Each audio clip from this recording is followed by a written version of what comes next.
Well, this coming Monday, September 11th, will mark 5 years since the Benghazi attack on the American compound in Libya, in which U.S. Ambassador Chris Stevens and 3 other Americans were killed. Ambassador Stevens was the first U.S. ambassador to be killed in the line of duty since 1979. His fiancée at the time, Lydie Denier, is an actress and model from France, but more importantly, an activist of sorts, and she joins me live. Lydie, thank you so much for being here today. I know that Chris was the new ambassador to Libya at the time in 2012. And can you take me back to when he took that new job, what you two were doing, what your lives were like in 2012, and what you had planned? So unfortunately, his life as an ambassador lasted only 3 months because he was killed. Chris and I were not together at the time of his death because we had a very, very long relationship. We were engaged for 11 years.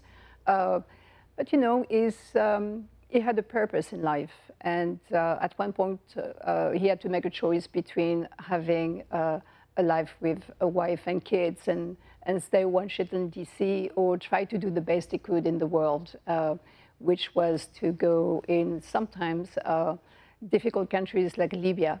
So when he called me and he said, listen, I know you know the drill.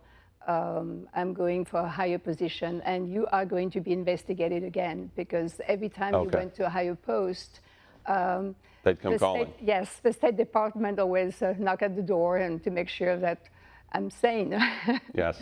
You know, and it was for the role of ambassador. He got, of course, I mean, I'm not surprised it shows him because he was the expert on the Middle East and he was the expert on Libya. Okay. But when he wanted to go back to Libya and ask him why. You asked him why? Yeah, because to me it was so dangerous at the time.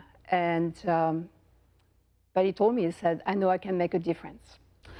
And last time I heard from him, it was 3 weeks before his death. And he said, just want to let you know, I am in Libya, I'm in Tripoli, and this is what I'm doing on a daily basis. And I told him, stay away from bullets. And so those were my last words to him, to someone that, you know, have known since I was nearly 20 years. Yeah, since I was 30 years old. So it's, it's a very, very long time. Well, take me back. You know, when you see the images, every time Benghazi comes up, we all see the images, the fire, the flames. What goes through your mind? Is it anger? And who are you angry at? Who would you be angry at? You know, when I woke up on September 12, 2012 at 6 a.m. and I turned on the TV and saw the news, and this is how I learned he was dead.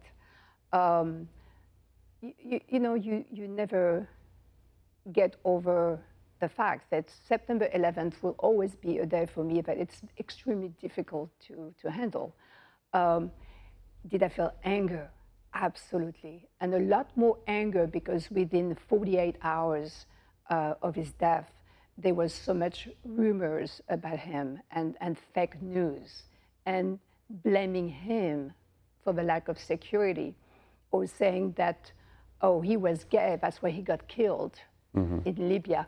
Such horrible thing. And a year later, I decided to write a book. I told his mom, I want to write a book. And she told me, just make it personal because you don't want to get hurt. Well, let's talk about the anger. I mean, if you were to sit down, have you reached out to Hillary Clinton? I did. Have you been able to speak with her? No. I'm still waiting. You know. What would you ask her? Day. Well, if she were sitting right here, right now? You know, as a writer, I think that you have to allow any side to tell their story and to explain themselves, and that's what I would. I would not, by any way, you know, form a strangler or anything like that. But I would ask her, why? Why him? Which I already know the answer, but why on those dates? Why you didn't listen to him as he was the expert and she chose him for the job? Why not listening to Chris telling you that it is not safe right now to be in Benghazi? He was not supposed to go to Benghazi until October, November 2012. but she asked him for those dates for September 11th to have, to be there, to show that there's an American presence in Benghazi. So what are we dealing with? I mean, in your mind, is this a cover-up, and will it ever be revealed? I mean, where are we at here? I do hope it will be revealed. I doubt it in my lifetime, unfortunately. And I do hope that she is retired for a very, very long time. I do hope that in my lifetime, I won't get to see her, running again, or I don't think she deserves the post. And if you do remember, she quit as in the State Department, Secretary of State. She quit right after Benghazi. Mm-hmm.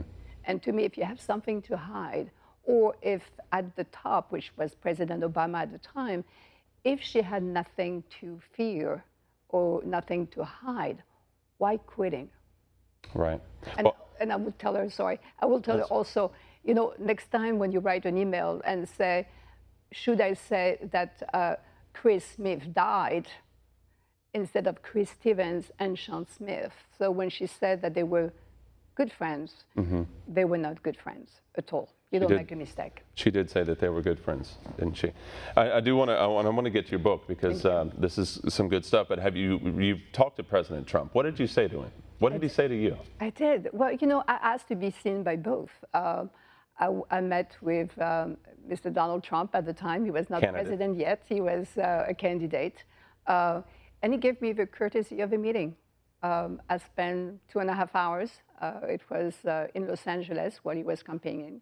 And, we talk a lot about a lot of different things, that it's Chris, or the book that I was writing, or immigration, because I've been through immigration, so I know what it's like. That's right.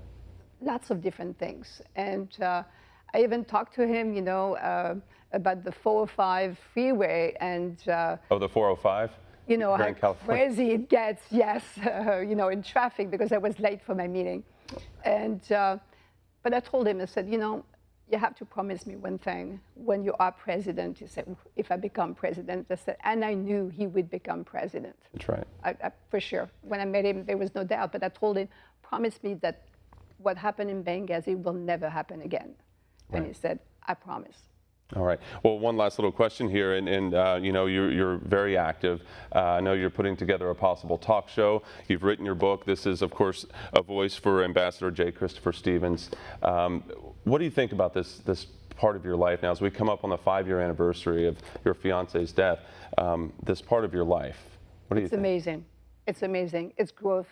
When I met Chris, he changed me. As I was together, he changed me. But in death, he changed me so much.